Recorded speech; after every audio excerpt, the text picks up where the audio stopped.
All right, it is 6:05, so let us begin with the Westwood Boulevard Safety and Mobility Project Virtual Open House.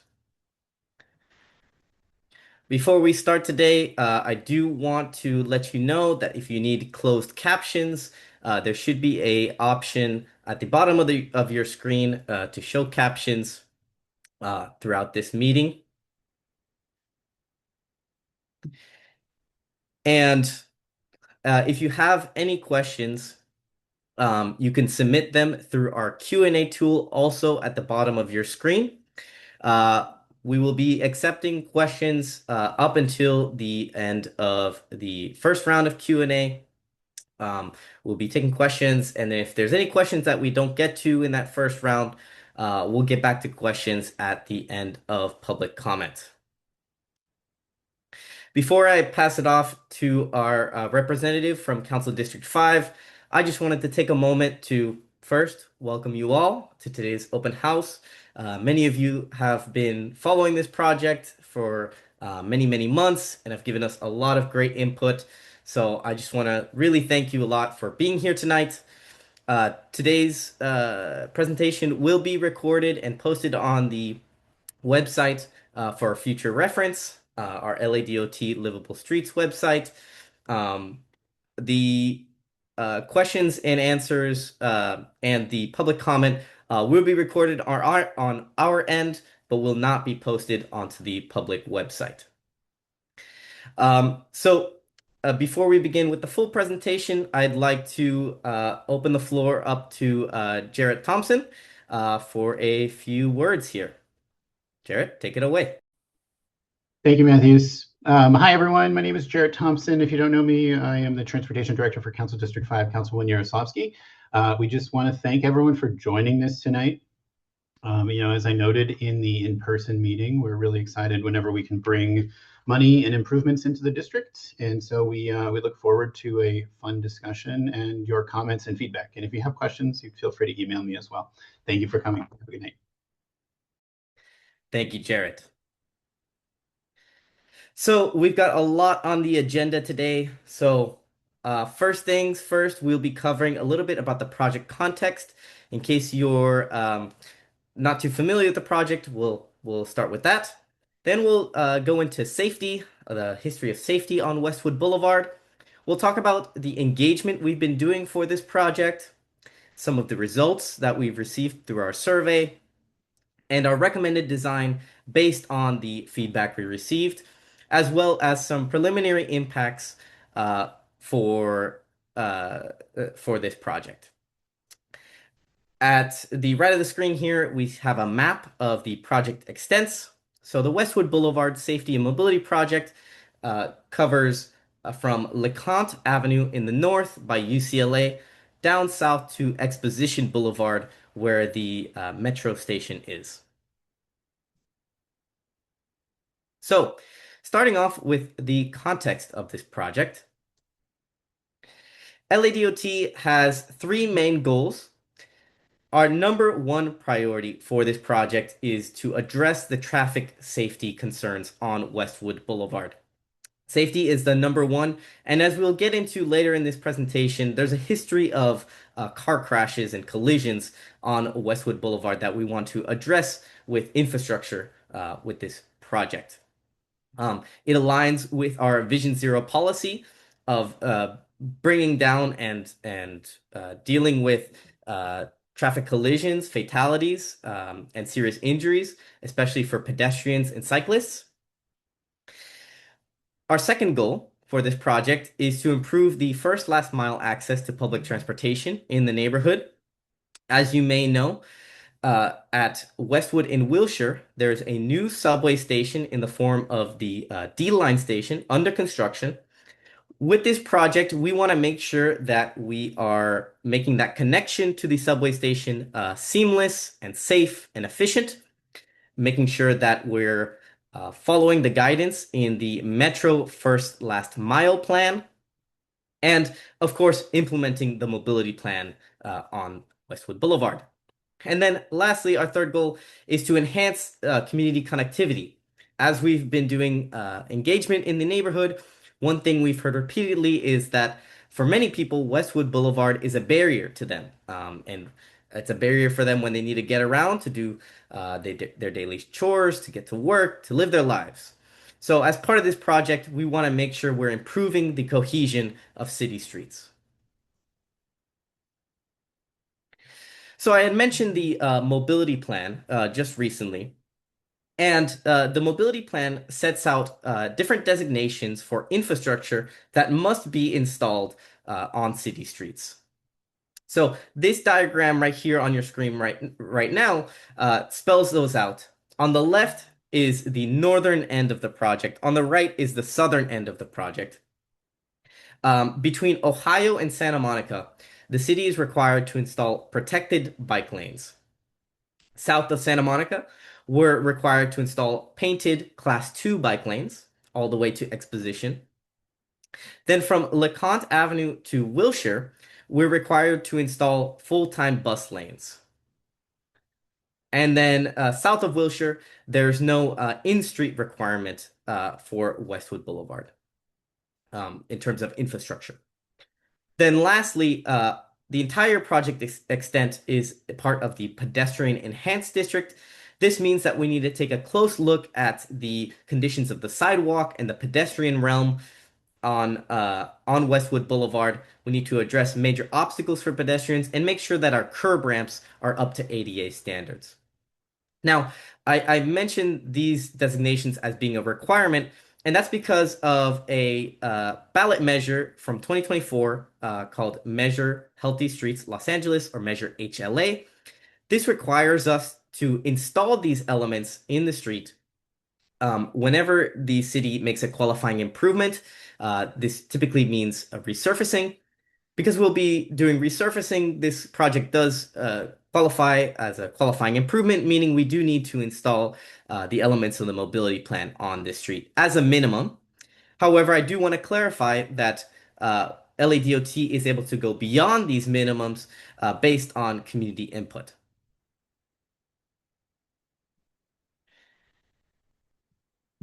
Now, I want to transition over to talk about safety on Westwood Boulevard.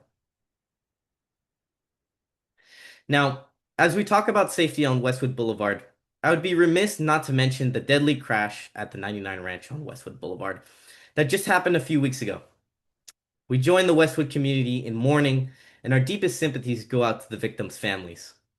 That incident is reflective of the long history of deadly crashes on Westwood Boulevard and underscores the need for safety improvements on the street. And we have this data here on this slide. This is data on car collisions in the last 10 years that we have data available for Westwood Boulevard. And we see in the last 10 years, there's been 354 reported collisions. 106 of those have involved pedestrians or cyclists, meaning about 30%. There have been 16 fatal or severe injury collisions with pedestrians or cyclists, and pedestrians and cyclists make up 89% of all fatal or severe injury collisions on Westwood Boulevard. Now, when I say the word severe injury, these are cases where someone needs to be sent to a hospital in an ambulance. These are life-changing injuries, and a person who sustains severe injuries may never live their life the same again.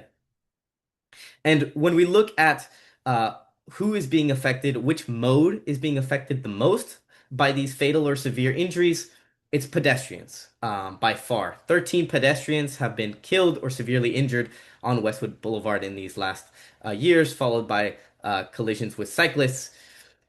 And uh, this is reflected in the designation of Westwood Boulevard as a priority safety corridor. What is a priority safety corridor? Priority safety corridors are the top 5% of city streets where the greatest number of fatal or severe injuries happen and where they are most likely to occur in the future. And this just goes to show and goes to reiterate the need for safety improvements on Westwood Boulevard. We also received some requests to get some more detail and more information about these crashes. So I've pulled out the subset of fatal and severe injury crashes to look at a couple different characteristics of these crashes. A lot of times we get asked if it was dark or if it was at night. And as we look at the chart here, the majority of these collisions are happening during the daytime, in the afternoon and in the morning. And a minority of those collisions occur at night. A lot of people have also asked us if there's a reoccurring problem of jaywalking or illegally crossing the streets when not permitted. And when we look at what pedestrians are doing when they're involved in these severe injury or fatal collisions, we see that most of the time they are crossing in the crosswalk in an intersection, following the rules of the road. So, shifting gears here to engagement, this is what we've been hard at work these last couple months working on. We've been out in the community, getting people's opinions on Westwood Boulevard, identifying traffic safety issues that people experience on Westwood Boulevard, and understanding what they would like to see on their street. We've been out in the community, uh, giving presentations to local stakeholders. We've been doing in-person tablings and pop-ups and design charrettes all across Westwood Boulevard. We've also partnered with a local community-based organization, Streets Are For Everyone, or SAFE, and they've been helping us get the word out on this project and making sure that people have their voices heard. We've also been big on the digital space. We've been making posts on social media, buying ads, and we've gotten over 100,000 views on our posts promoting this project, getting a large reach. We've been funneling all of our input into our online survey, which received 4,973 responses, a department record. And that was open for about 3 months in the fall of last year. We've also been busy canvassing all the businesses on Westwood Boulevard, knocking on their door, talking to business owners. We've been putting up posters around the neighborhood, and we've sent out mailers to addresses within 500 feet of Westwood Boulevard. Here's a couple photos highlighting our team in action in public.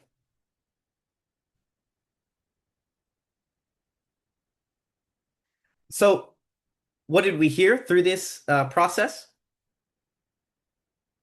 Well, first I'll start with who did we reach with our survey? Um, our number one category are commuters, people who travel Westwood Boulevard for work. And we reached a lot of people who shop or visit Westwood Boulevard for entertainment. We also reached a lot of residents. A lot of residents were able to give their feedback and input during the engagement process. And a lot of students, people who go to school or study along the many great schools along Westwood Boulevard, and of course, UCLA. Now, I do want to note something throughout this presentation and the following charts. You may see that these percentages add up to more than 100%. That's because on our survey, we allowed people to select more than one option. When we look at the age of people who took our survey, we see that they fit within 5% of the demographics reported in the 2020 census, the US Census. Here, the dark blue lines represent responses from residents, and the light blue line represents responses from people who do not live in Westwood. And as we can see, when we look at the dark blue residents' responses, of course, we see a large amount of responses in the 18 to 29-year-old demographic, representing a lot of UCLA students, both undergrad and graduate. But we also reached a very high number of 60 plus residents of Westwood. Then, for people who don't live in Westwood, we reached a lot of people between the ages of 30 and 59, which is about working age, reflective of the commuters we reached through this survey. We asked people where are they going when they travel on Westwood? What is your ultimate destination? And two places really stand out on top. That's the Westwood Village and UCLA campus. Now, this makes sense. UCLA is a regional institution that attracts people from all over the county and across county lines as well. But there's also a lot of people who go visit the businesses in Westwood Village. We've also got a high number of respondents from who regularly visit Ronald Reagan Medical Center on UCLA campus. A lot of people who visit the businesses south of Wilshire, which is a little bit of a different context than the Westwood Village. People who take the Metro E line and go to that station, and people who go to other great neighborhood amenities. When we ask people, how do you get around Westwood Boulevard? Our number one response from residents was walking. It's very clear, and this is something that we've heard throughout the engagement process, is that Westwood is a walking neighborhood. People walk to get around, to do their chores, their errands, to go visit their friends, to go to school, to go to work. Um, so walking was really number one for residents, but we also reached a lot of drivers, both residents and non-residents. After that, we reached a lot of transit users, then cyclists, than people who take Uber, Lyft, and those who scooter. And I'll note here that our bike percentage of the amount of people who bike on Westwood Boulevard that took our survey is around 25 to 18%. And when we ask people what their top traffic safety issues are, you'll see the number one by far is speeding traffic and crosswalks that don't feel safe. Uh, this uh, this is reflective of the high amount of walkers in the neighborhood. But then, interestingly, the third most common response is a lack of dedicated space for cycling. And one thing I wanted to highlight here is that 44% of our survey respondents reported this as an issue, and this is much higher than the amount of cyclists that took our survey. So there's a quite a high number of people who aren't cyclists who still see the lack of bike lanes, especially protected bike lanes, as a major issue for them. When we ask people what they value, number one by far is safety. Safety is extremely important to Westwood Boulevard and to the project, and that reflects our priority for Westwood Boulevard. After that comes ease of use and travel time.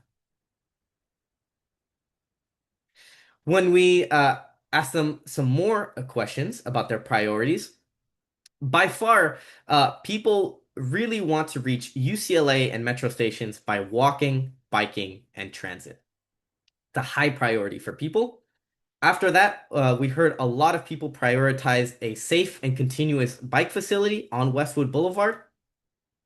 After that, it was a very close tie between people prioritizing pedestrian safety and better crossings for pedestrian, as well as retaining street parking on Westwood Boulevard.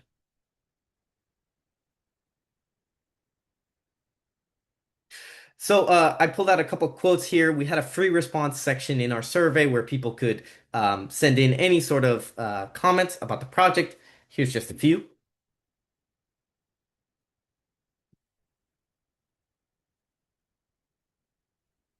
So our main goal with this survey, this first phase of outreach, was to understand people's traffic safety issues. What we've done in the weeks since the closing of the survey is that we've spent time analyzing the results and coming up with a recommended design for Westwood Boulevard that takes into account everything that we heard through the engagement process. So, one the first key thing that I want to talk about that we heard through the engagement is that people want to access UCLA, their neighborhoods, and metro stations without driving. They also want us to implement the first last mile plan that Metro had produced for the Westwood Wilshire station area. And we heard that loud and clear, and therefore our proposal includes a design that reallocates road space in a way that prioritizes pedestrians, transit users, and cyclists. We heard very loudly, walking, walking, walking. People love to walk around Westwood and they want it to be safer. It's a primary mode for so many people. Um, People feel uncomfortable when they walk, especially because of the speeding traffic and uncomfortable crossings. It's a neighborhood meant for walking, and that there's a lot of places where the sidewalk is in poor condition. So, in response, we are going to be proposing a design that installs traffic calming measures to slow down cars, explore options for new crossings and protected turns on Westwood Boulevard, and repair major sidewalk cracks, uplifts, and make sure that our curb ramps are up to ADA standards. We also heard that a lack of bike facilities is a major problem for people. They told us if they felt it was safer to ride on Westwood Boulevard, they absolutely would. Um, there's a large number of non-cyclists who report this as a major problem as well. And a lot of people told us that accessing the Expo bike path is a high priority for them. In response, our proposal includes the installation of a protected bike lane from LeConte all the way to Exposition Boulevard, the entire length of the project. We're also proposing resurfacing and adding a slurry seal to areas of poor pavement condition to offer a smooth, safe ride for cyclists, for scooter users, for drivers, for all road users. And then lastly here, we heard that people would take public transportation if it was faster and more reliable.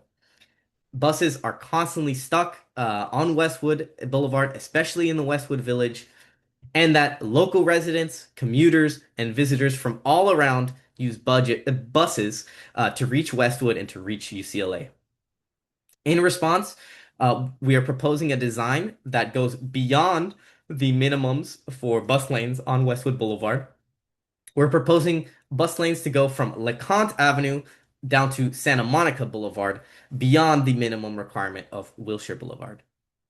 We're also going to look at relocating bus stops to maximize operation efficiency and install bus islands where appropriate to allow for in-lane stopping and reduce conflicts from buses going to the curb, leaving the curb, and rejoining traffic. So I'm going to take a moment here to break down the proposal by area of Westwood Boulevard. So starting in the north, in the Westwood Village, we see from LeConte Avenue to Wilshire Boulevard, our proposal includes a full-time bus lane and protected bike lanes. This goes beyond the minimum of just having the full-time bus lane. Then from Wilshire Boulevard to Santa Monica Boulevard, uh, once again, we see the extension of the bus lanes down to Santa Monica Boulevard and the required protected bike lanes in this section. So I have a rendering here on the right side of your screen, which shows what this might look like. And I'll also cover a couple things here as well. So uh, as you can see on the image, the right lane, the lane closest to the sidewalk is a bus only lane reserved for public transportation buses. But I do want to clarify that this is also available to emergency vehicles. This is available to police cars, ambulances, fire trucks, giving them a way to bypass traffic and use the bus lane.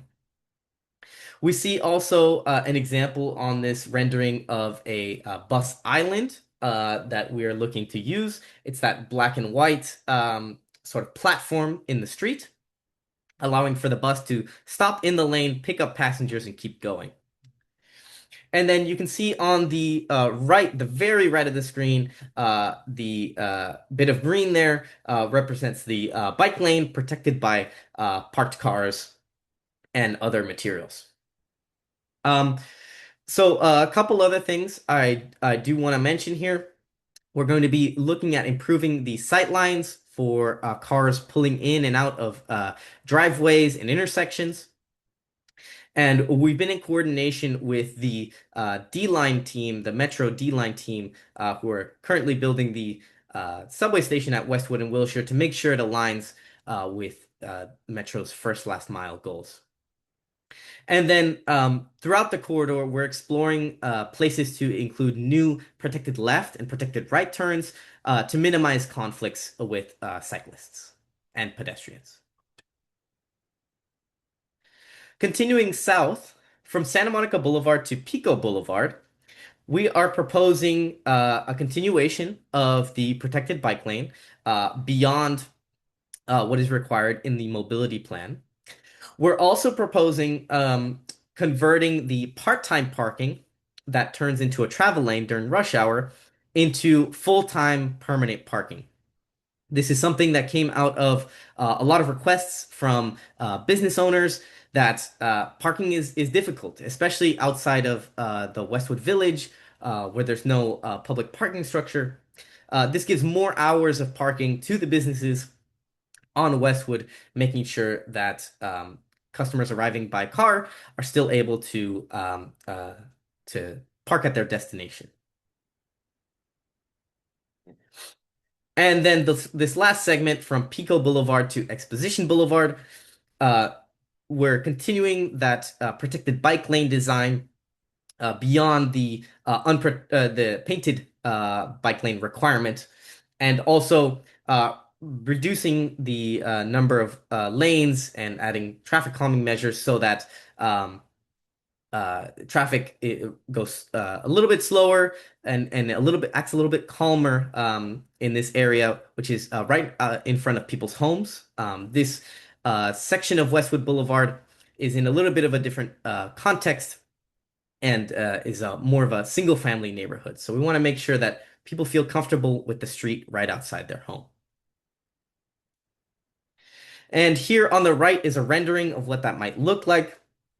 You can see the bike lane on the left there, protected by those parked cars, and um, uh, the rest of the traffic there, the buses and the cars mixed, with full-time parking on the right side of the image there. So um, I do want to also mention here is that we're looking at adding crossings at two new locations, improved crossings at the intersection of Tennessee and the intersection of Mississippi. Um, as with the other sections of Westwood Boulevard, we're looking to improve the sight lines, making sure that people can see um, uh, cars and cyclists coming as they pull out of a driveway or an intersection, and looking at adding protected turns and making sure that people feel comfortable with the street outside their home in that southern section there. Now, there are some considerations for this project that I want to talk about. So, back onto the topic of parking. So, this conversion of part-time parking to full-time parking um, really reflects the city's ongoing commitment to safer, more livable streets for everyone, as a way to reduce vehicle speeds, reduce conflicts, and increase parking availability. Um, I do also want to note, while we are keeping parking on both sides of the street, there may be a small reduction in parking, about 15 to 20%, maybe one or two parking spots per block. And this is because of the need to increase visibility, as I had mentioned about improving the sight lines. This image on the right here can kind of explain why that is. So you see, as a car approaches Westwood Boulevard, you need that extra space around the driveway to make sure that oncoming traffic is visible. Next, I wanted to talk about changes to travel time. Based on the conceptual design shown in the presentation, we used our standard department methodologies to help predict potential traffic delay. Traffic delay is the additional time that people driving will experience during their trip on the corridor. The methodology takes into account a range of factors, including changes that people might make to their travel choices, such as the time of day or taking a different route. Our analysis estimates that the delay on Westwood would be relatively minor, with less than 2 minutes of delay per mile in all directions in all times of day.